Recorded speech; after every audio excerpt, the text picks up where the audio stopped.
All right.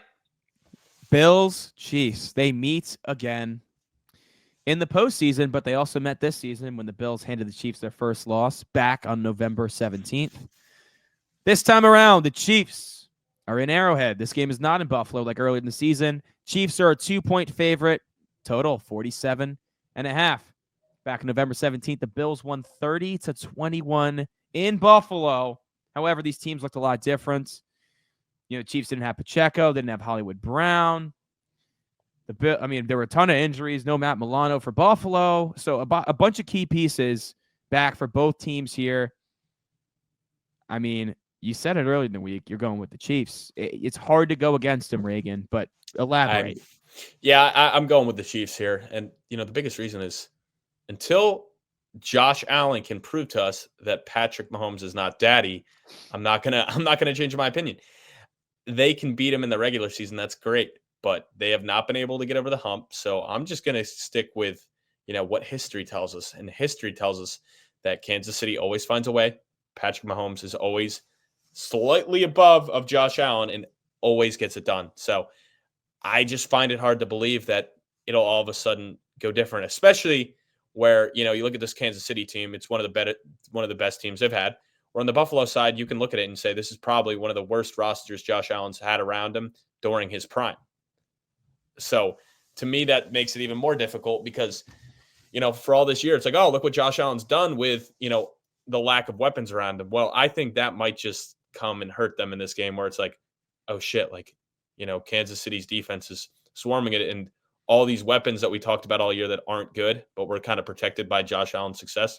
Oh yeah, now we're seeing the cracks in the armor. So I think that will hurt them. I ultimately do think Kansas City actually might get this done by double digits. And, that second half for the Bills really scared me because they really didn't do anything. It ultimately just came down to some really, really bad turnovers from Baltimore. The two from Lamar in the first half, terrible. And then an untimely Mark Andrews fumble. And even then, if he gets that 2-point conversion, Baltimore's defense was playing on fire that second half. They may get a stop and go kick the field goal, and we might not even be looking at Buffalo. So, that to me tells me that Kansas City, a veteran team that's not going to make the mistakes that Baltimore did, just as talented as Baltimore, will not let it get that close. And I think they can steamroll them because that game was close with Baltimore making some bad mistakes. Speaking of mistakes, going to lead into my point here. I'm also taking Kansas City. I predicted Kansas City make the Super Bowl before the season, just like you did with Philadelphia. I predicted the Chiefs to make the Super Bowl in the bracket challenge. I got to stick with it. And I did predict this matchup. So I got to stick with the Chiefs. Although this is another situation. The other game, I'm rooting for Buffalo. I'm rooting for a Buffalo-Washington Super Bowl. That's my heart. I'm picking these with my head and with what I said preseason. I got to go Kansas City. As much as I would love for this to be the year Josh Allen gets over the hump, how are you going to pick against the Chiefs? You know what I mean? How are you going to do it? No one's been able to beat them in Arrowhead in the postseason. No one could do it. And last year, the Chiefs went into Buffalo and beat them, right? And this Chiefs team is better. This Bills team is worse, as you mentioned. In their last matchup, you talked about mistakes. Patrick Mahomes threw 2 interceptions. He threw for 196, 3 touchdowns, 2 picks. Mahomes does not throw 2 picks in playoff games. Does not happen. I don't see that happening again, right? They didn't have Hollywood Brown. Kelsey was non-existent, which we know in the postseason, Kelsey is never non-existent. Kelsey's going to get his. He always does. He did last year against Buffalo in the postseason, right? I expect Kelsey to have a much bigger role. Kareem Hunt was You know what? Kareem Hunt's been Pacheco's been It doesn't fucking matter. Mahomes is going to make the plays. Xavier Worthy was still coming to his own, but he was their leading receiver with a touchdown. Worthy's been on fire recently. I expect Worthy to keep that up. Kelsey will be better. Mahomes will not throw 2 interceptions. Those are all positives for Kansas City. For Buffalo, Josh Allen did use his legs very effectively, had 12 for 55 and a touchdown. We mentioned earlier, I'd expect Spagnuolo to have a better game plan to try to contain Josh Allen and his legs in a playoff matchup. He threw for 262 with touchdown and a pick. That's okay. It's okay. It's an okay stat line for Josh Allen. It's nothing special. But when has Josh Allen really lit up the Chiefs in recent memory? Actually lit them up. I think it's back to when It was the overtime loss. The overtime loss when he didn't get a chance in overtime with the 13 seconds where Mahomes hit Kelsey and Tyreek Hill, right?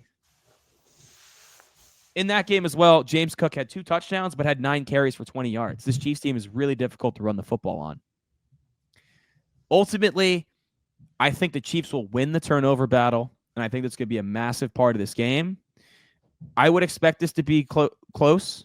I'd expect it to be low scoring, and then I think in the second half, the Chiefs pull away and get a double-digit lead.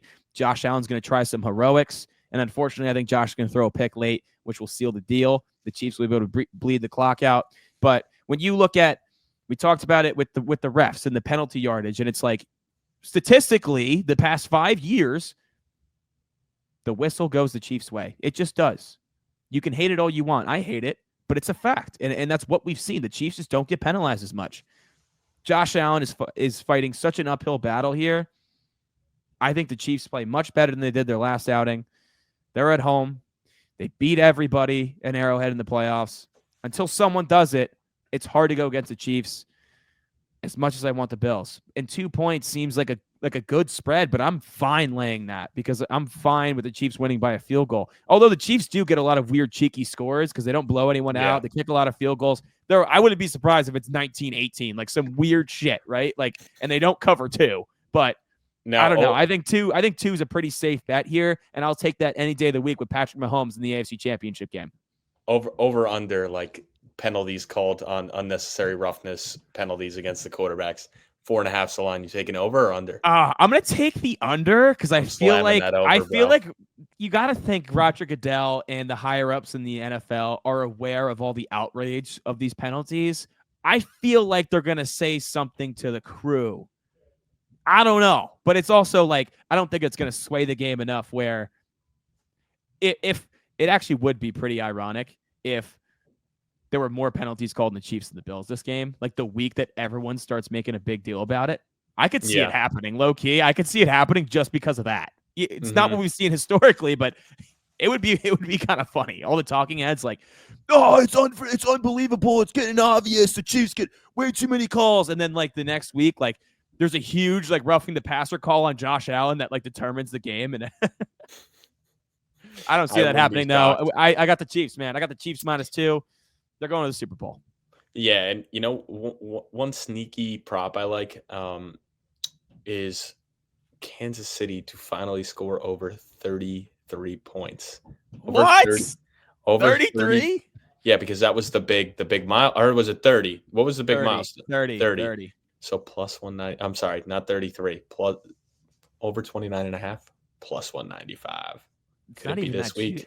It's not even that juicy. What does that tell you, though? What does that tell you, though? What does that tell you, though?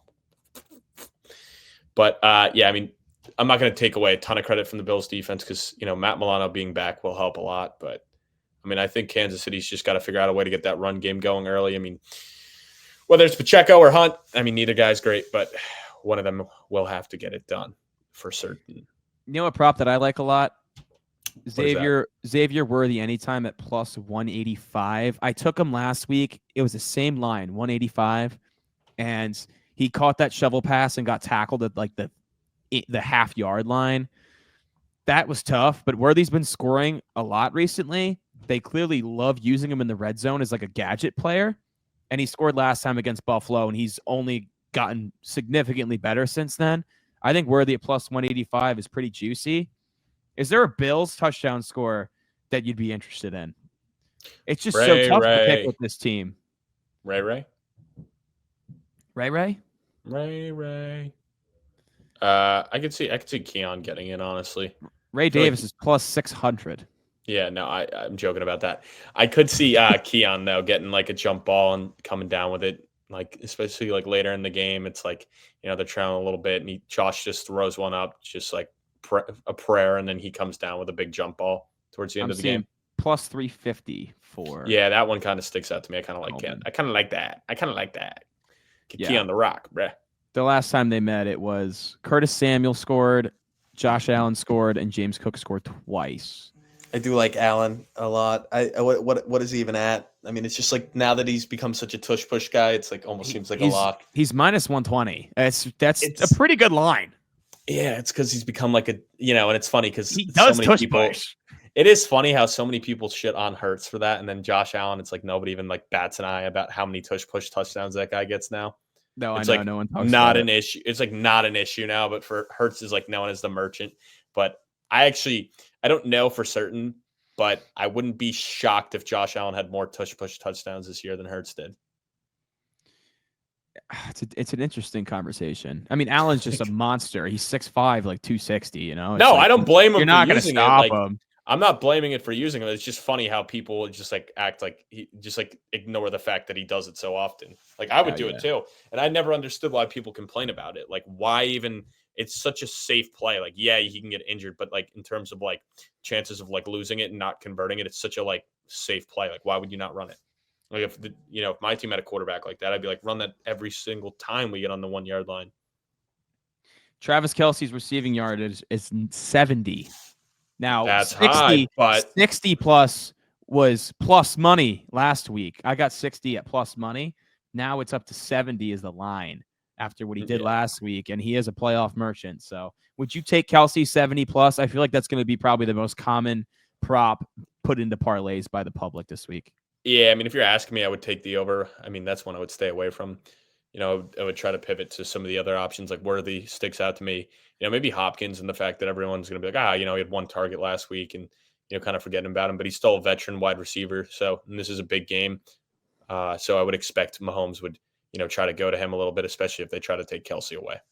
Worthy's at 50. Hopkins is at 25, dude. 25 yards for That's D-Hop. another thing too. Like it's not you're not asking much, and that was the same thing last week with Cooper Kupp. It's like with some of these guys, like veteran wide receivers, at the line's that low. It's just like I got to go on the side of history and be like, look, this guy, can still put up elite performances, and come playoff time, like they're going to go to the veterans. They're not going to be like, let's give the young guy a chance. And that's kind of why last week when Kupp was like 35 or whatever it was, I was like, dude, like that is low. Yeah, that is insanely low. What do you think about Patrick Mahomes' rushing yard line? I want you to guess what it's at. 24.5. That is the exact line. That a boy, dude. Mathematician. Yeah, 24.5. That is high for Mahomes, but clearly the books have caught on to him running the ball in the playoffs. We talked about it earlier where he might not be the lead. He's probably not going to be the leading rusher from the quarterbacks this week, but he does make a lot of plays with his legs in the postseason. It just seems like it's either going to be like 15 or like 50. He's not as consistent, but when he does it, he booms.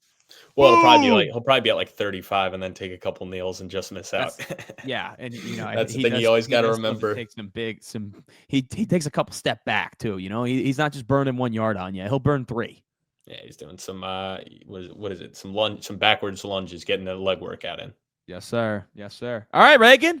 That wraps up our 2 games for this week. Man, dude, we still got an hour pod in though, because that's what we do. Oh, that's what we always do. But guys, come on, we still got this crew necks on sale. Go buy them. Go buy them. Go buy them. Go buy them. Buy them up. Like, subscribe. Hit us in the comments. Ask some questions. We love responding to everything in the comments. Let us know your thoughts. We're excited for the games this weekend. Hope you guys are too. Thank you for listening. We'll catch you next week. Yes, sir. Yes, sir. Thank you, everybody. Thank you. Thank you. Thank you so much. Thank you, everybody. We appreciate you. Thank you, everybody. You want to say thank you one more time? Thank you, everybody.